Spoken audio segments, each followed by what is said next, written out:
नमस्कार दोस्तों, मैं पंडित के शर्मा, संपादक ज्योतिष गुरु मासिक पत्रिका स्वागत करता हूं आपका इस YouTube चैनल में। स्वागत करता हूं आपका इस खास कार्यक्रम में। इस खास कार्यक्रम में हम आपके समक्ष समय समय पर उपस्थित होते हैं। बहुत ही ज्ञानवर्धक, रोचक, जिज्ञासु विषय के साथ हम बात करते हैं धर्म, अध्यात्म जैसे विषय की। आज भी आपके समक्ष ऐसे ही बहुत एक तरह से कह सकते हैं जिज्ञासु विषय। जिज्ञासु इसलिए क्योंकि हम बात करने जा रहे हैं आने वाले वर्ष 2026 सभी राशियों के लिए कैसा रहने वाला है। क्योंकि प्रत्येक व्यक्ति आने वाले समय, आने वाले वर्ष में जान लेना चाहता है कि उसके लिए इस वर्ष क्या विशेष है। तो हम बात करेंगे सभी राशियों के लिए कैसा रहेगा स्वास्थ्य की दृष्टि से, कैसा रहेगा कैरियर की दृष्टि से, कैसा रहेगा 2026 धन की दृष्टि से, कैसा रहेगा अन्य जो आपके पारिवारिक या आपके व्यवसायिक संबंध हैं, प्रेम संबंध हैं, उनके लिए कैसा रहने वाला है ये 2026। तो चलिए हम बात करेंगे सभी राशियों की अलग अलग, मेष राशि से लेके मीन राशि तक के सभी जातकों का। अगर आप हमारे चैनल पर नए हैं तो कृपया चैनल को सब्सक्राइब करें, क्योंकि राशि के अलावा हम इस वर्ष अलग अलग अंकों के आधार पर भी जानने का प्रयास करेंगे कि वर्ष 2026 सभी लोगों के लिए राशि अनुसार, सभी अलग अलग अंकों के लिए अंकों के अनुसार कैसा रहने वाला है। चलिए बात कर लेते हैं बिना देरी के। सबसे पहले राशि चक्र की जो पहली राशि है यानी कि मेष राशि की। मेष राशि के जो जातक हैं उनके लिए कह सकते हैं ये वर्ष 2026 मिला जुला रहेगा और उन्नतिदायक भी रहेगा। यानी कुछ घटनाएं ऐसी भी होंगी जो आपके पक्ष में नहीं होंगी और अधिकांश घटनाएं आपके साथ ऐसी होंगी जो आपके लिए उन्नति देने वाली होंगी। साल की जो शुरुआत होगी उसमें देवगुरु बृहस्पति आपके लिए कह सकते हैं आपके थर्ड हाउस में, यानी क्योंकि मिथुन राशि में संचार कर रहे हैं इसलिए आपके थर्ड हाउस में रहेंगे, जिससे आपके नए मित्रों या व्यवसायिक साझेदारों के साथ मेल जोल बढ़ाने का काम देवगुरु बृहस्पति करेंगे, जिससे आपकी मान प्रतिष्ठा यानी कह सकते हैं मान सम्मान में वृद्धि होगी। 21 मई के बाद में जब देवगुरु बृहस्पति राशि परिवर्तन करेंगे, राशि परिवर्तन करने के बाद जिस समय कर्क राशि में जाएंगे, यानी कह सकते हैं कि आपके जब चतुर्थ हाउस यानी आपके फोर्थ हाउस में जब देवगुरु बृहस्पति का गोचर होगा, ये समय भी आपके लिए एक तरह से वाहन सुख या नए घर आदि का सुख देने वाला, यानी कह सकते हैं ये योग बनाने वाला गोचर रहेगा। अगर हम आपके लिए कैरियर की बात करेंगे, क्योंकि सबसे ज्यादा चिंता व्यक्ति को जो होती है लाइफ में वो है कैरियर को लेके। व्यवसायिक अपने जो व्यवसायी वर्ग है वो अपने व्यवसाय को लेके चिंतित है। जो नौकरी पेशा लोग हैं या जो किसी भी तरह के जॉब आदि में जुड़े हैं उनको अपने जॉब या कार्य क्षेत्र, कार्य यानी उस तरह की चिंता अधिकांश लोगों को एक तरह से चिंता देने वाली रहती है और चिंता बनी रहती है।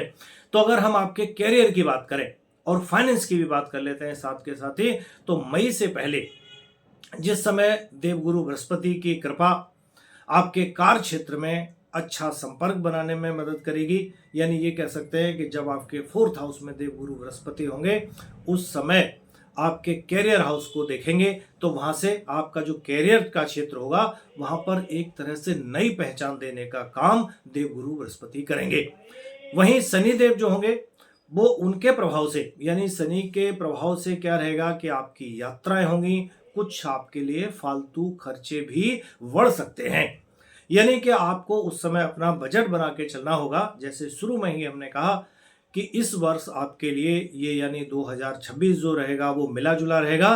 तो यहाँ कहने का मतलब यही है कि कोई ग्रह आपके लिए सपोर्ट देने वाला है, मदद देने वाला है, लाभ देने वाला है। वहीं दूसरा ग्रह कोई उसमें सपोर्ट के साथ साथ मान लीजिए यहाँ पर भी बृहस्पति आपके कार्य में वृद्धि कर रहे हैं, नए संपर्क बना रहे हैं, लेकिन शनि के कारण आपके खर्चे बढ़ रहे हैं। तो कुल मिला के ये कह सकते हैं कि ये मिला जुला रहने वाला है। यानी अगर फालतू खर्चे बढ़ रहे हैं तो उन पर आप अपना बजट बनाकर काम करें। किसी भी तरह से अगर आप उनको नियंत्रण में कर लेते हैं तो ये वर्ष आपके लिए बहुत अच्छा साबित हो सकता है। किसी भी तरह का कोई निवेश आदि का अगर कोई फैसला लेना है तो जल्दबाजी करना उसमें ठीक नहीं होगा। यानी कि जल्दबाजी ना करें, सोच समझकर डिसीजन लें, कोई एक्सपर्ट की सलाह ले लें, तो इस तरह से आप उसमें भी लाभ प्राप्त कर सकते हैं।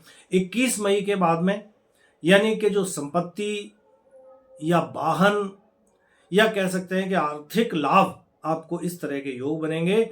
यानी कह सकते हैं कि आपके लिए काफी हद तक ये वर्ष आपके लिए पॉजिटिव रहने वाला है। एक और बात रहेगी कि आप अपनी आय जो हो रही है, यानी जो धन आपके पास आ रहा है, उसमें से कुछ धन को बचाकर आने वाले समय यानी भविष्य के लिए भी अगर आप बचाकर उसको कहीं इन्वेस्टमेंट ठीक जगह करते हैं या बचाकर रखते हैं तो भी कह सकते हैं कि आपके लिए ये समय या ये आने वाला समय भी आपके लिए अच्छा रहेगा। यानी सीधी सी बात है कि आप धन को भी बचाकर चलें, इस तरह का प्रयास भी आप समय समय पर करते रहें।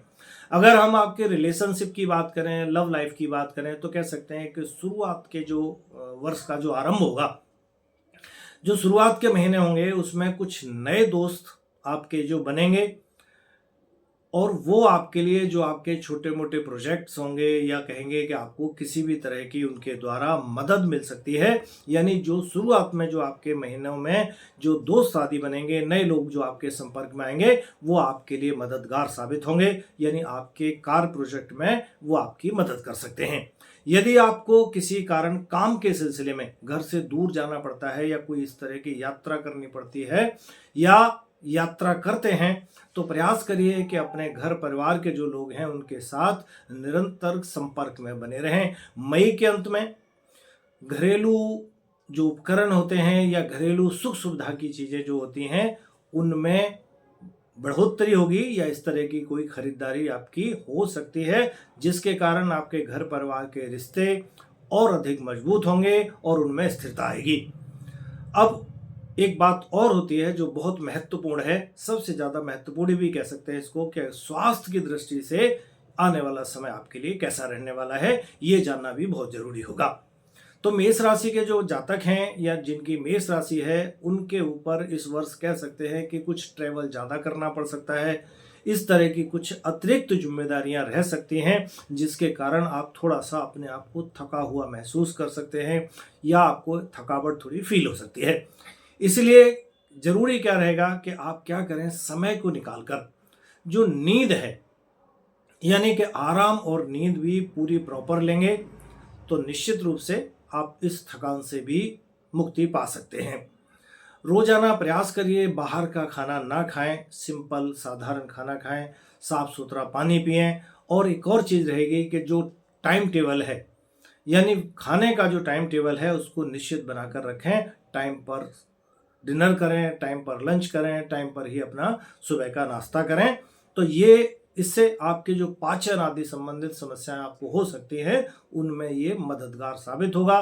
और यात्रा का जो दबाव होगा उसमें भी अगर समय पर भोजन आदि करते रहेंगे, अपने आप को स्वस्थ रख पाएंगे, तो निश्चित रूप से उसका भी दबाव आपके ऊपर कम होगा या ये कह सकते हैं कि आप अपने आप को अच्छा फील कर सकते हैं।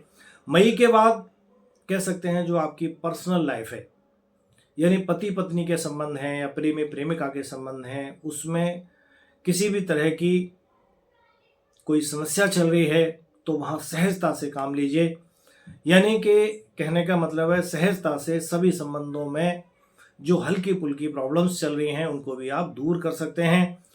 इसका सहजता का मतलब आप पूरी तरह से इस्तेमाल करें। स्वास्थ्य की दृष्टि से आप नींद पूरी लें और कह सकते हैं कि हल्की फुल्की नोक झोंक कहेंगे या कह सकते हैं कुछ आपसी छोटे मोटे वाद विवाद हो सकते हैं, उसको भी अगर आप सहजता के साथ व्यवहार रखेंगे तो निश्चित रूप से भी आप उसको बैलेंस बनाने में कारगर हो सकते हैं, कामयाब होंगे। चलिए अब बात कर लेते हैं कि इस वर्ष में कौन कौन से ऐसे महीने होंगे जो आपके लिए ज्यादा लाभदायक रहेंगे। यानी कह सकते हैं कि कौन सा समय ऐसा होगा जो आपके लिए सुखद है, कौन सा महीने ऐसे हैं जिनमें थोड़ी सावधानी रखने की जरूरत है। तो शुभ महीनों की अगर बात करें तो आपके लिए मई से लेके अगस्त तक का जो समय रहेगा, इस समय पर कुछ आपकी मीटिंग्स आदि हैं वो थोड़ी ज़्यादा हो सकती हैं। और ये कह सकते हैं कि ये समय जो होगा वो आपके कुल मिलाकर जो लाइफ है उसमें कहीं ना कहीं ये आपके लिए ज़रूरी समय साबित होगा। काम के लिए कुछ ज़रूरी समय पर छोटी मोटी ट्रेवल्स या यात्राएं भी आपको करनी पड़ सकती हैं, जो आपके लिए लाभ में सहारा देने वाली साबित होंगी। सितंबर का जो महीना रहेगा वो थोड़ा सा सावधानी पूर्वक व्यतीत करने वाला होगा, यानी कह सकते हैं कि उस समय पर आपको अपनी फाइनेंशियल जो प्लानिंग है उसको करके चलना होगा। किसी भी तरह की कोई अगर महत्वपूर्ण योजना है, कोई यात्रा है, तो उसमें भी आपको मदद तो मिलेगी लेकिन सावधानी रखने की ज़रूरत होगी। नवंबर में कह सकते हैं कि अगर आप प्रयास करेंगे तो नवंबर का महीना भी आपके लिए ठीक रहने वाला है। थोड़े से प्रयास आपको ज़्यादा करने होंगे, या कह सकते हैं कि लगातार आपके द्वारा किसी भी कार्य के लिए अगर कोशिश की जाएगी तो वहाँ भी निश्चित रूप से आपको सकारात्मक फल प्राप्त होगा। परिवार के साथ समय व्यतीत करने का मौका मिलेगा। किसी तरह की कोई परिवार के साथ यात्रा आदि भी संभव है इस समय पर। कह सकते हैं कि आने वाले समय यानी 2027 की तैयारियां भी आप नवंबर 2026 से ही करने लगेंगे, यानी कह सकते हैं कि ये समय भी आपके लिए ठीक रहने वाला है। अब थोड़ी सी सावधानी रखने वाला जो समय होगा उसके लिए कह सकते हैं जनवरी से लेके अप्रैल तक का जो समय है उसको थोड़ा सावधानी पूर्वक व्यतीत करें। अचानक से किसी तरह की कोई समस्या आती है या कोई स्थिति ऐसी बनती है कि जिसमें थोड़ा सा बजट बना के चलने की ज़रूरत होगी, या थोड़ा सा सावधानी पूर्वक कोई यात्रा आदि है तो उसका भी प्लान करने के बाद में चले, तो जनवरी से लेके अप्रैल तक थोड़ी सावधानी रखने की ज़रूरत होगी। लेकिन फिर भी ये समय आपके लिए खराब नहीं कह सकते, मिला जुला प्रभाव देने वाला रहेगा। मई के अंत का समय जो होगा वो थोड़ा सा आपको ज़्यादा सावधान रखने की ज़रूरत होगी। किसी तरह की खरीदारी या किसी तरह का इन्वेस्टमेंट, इस तरह की चीज़ों में जल्दबाजी करना ठीक नहीं होगा।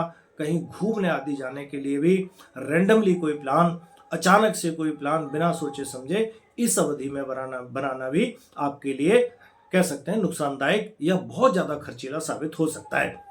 यानी कह सकते हैं कि उस समय पर आपको अपनी आर्थिक स्थितियां, अपने पॉकेट, अपने जो बजट है उसको बना के चलने की ज़रूरत होगी, वरना आप कह सकते हैं आर्थिक दबाव में उस समय पर आ सकते हैं। कुल मिलाकर कह सकते हैं कि 2026 के लिए आपके लिए एक मूल मंत्र बनता है कि प्लानिंग करके चलना है, खर्चों पर नियंत्रण रखना है। जो भी लाभ की स्थिति बनती है उसमें प्लानिंग के साथ या समझदारी के साथ उस लाभ को निश्चित रूप से प्राप्त करें। परिवार के साथ अच्छे से मिलजुल कर रहें और सभी रिश्तों को ईमानदारी के साथ निभाएं। तो कह सकते हैं कि आपके लिए ये वर्ष 2026 आपके लिए ठीक रहने वाला है। साढ़े साती के प्रभाव के लिए अगर संभव है तो शनि देव की पूजा करना, हनुमान मंदिर जाना, इस तरह की चीज़ें अगर आप और करते रहेंगे तो निश्चित रूप से आप इस वर्ष को अच्छे से निकाल सकेंगे। चलिए आगे फिर उपस्थित होंगे आपके समक्ष अन्य बची हुई राशियों की अलग अलग जानकारी के साथ। आज के लिए इतना ही, आज्ञा दीजिए, नमस्कार।